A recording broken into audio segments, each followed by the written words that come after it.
great. It's a real pleasure to be here, and I mean that in many different ways. I came in from Chicago, so I was in the polar vortex.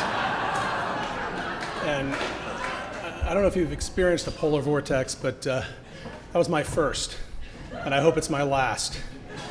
I got to the airport and it was minus 49. I got on the plane, it was 25 degrees on the plane. We couldn't get enough fuel because the fuel was so viscous, it couldn't be pumped, and we just had enough fuel to get to Denver. That's the only reason I'm here. They stopped in Denver to refuel, an unanticipated stop, so that I could make it here. I thought I was coming to great weather. I was a little disappointed with the rain. But I knew I was going to come and meet a lot of do-gooders and have funners, and that has not disappointed. This is actually not my first time to the Rotary. I won a Good Citizenship Award when I was 12 years old. So, I feel like I'm back with friends. I also have a friend named Jeff Martin back in Wilmette who has just been a huge proponent of the Rotary, a member for quite some time, and he's, you know, I've learned a lot from him about it, but one of the things that really struck me was just the extraordinary commitment this group has to helping people. And the one area that I was really amazed with was what we heard in the introduction, the commitment to polio and exterminating or eradicating polio.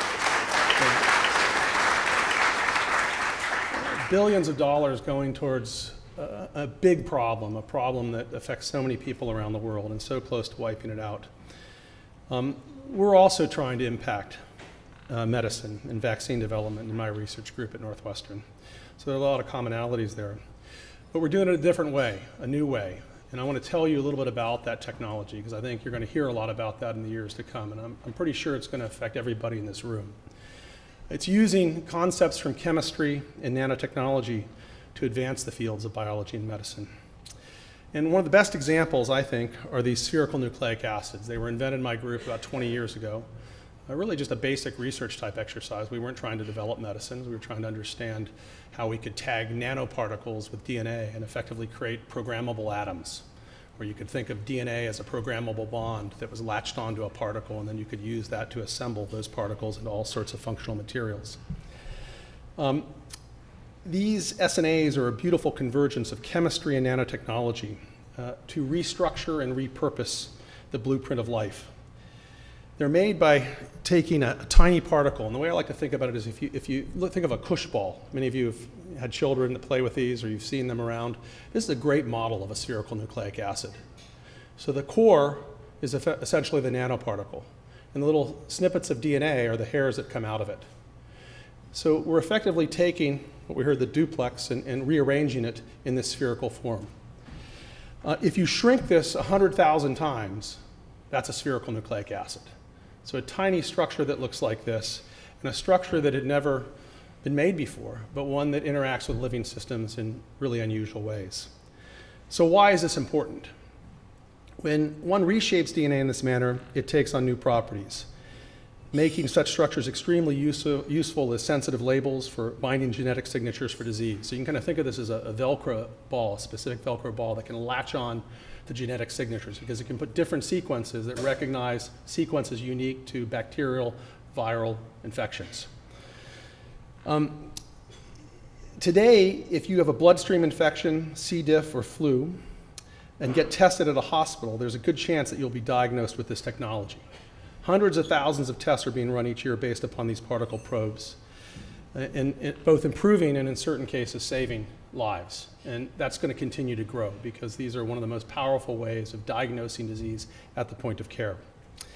But what's even more exciting is that this cush ball-like structure can be used to create powerful medicines for deadly diseases like GBM, glioblastoma multiforme, a lethal form of brain cancer, spinal muscular atrophy, a genetic disease that affects young children and usually keeps them from living past the age of kindergarten.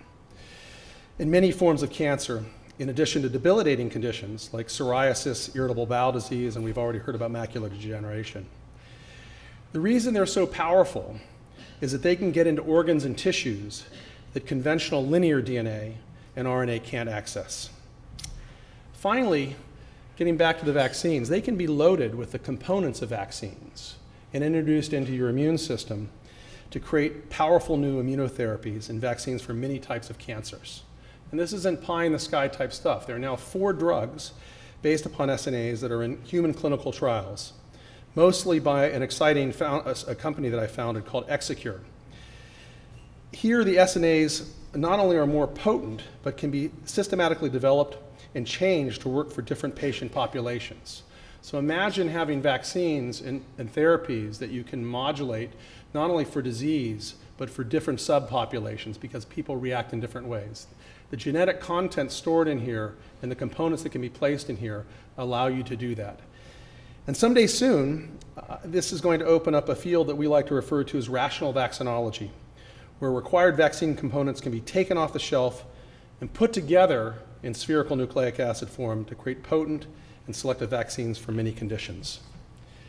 In closing, I want to acknowledge the tremendous student researchers and collaborators who have paved the way for this important set of discoveries. I've had a massive group, fortunate to have lots of funding throughout my entire career, but we were talking about this earlier. The incredible thing is it acts as a magnet to bring just amazing people from all over the world that want to engage in this type of research and make these types of discoveries. It is a group effort.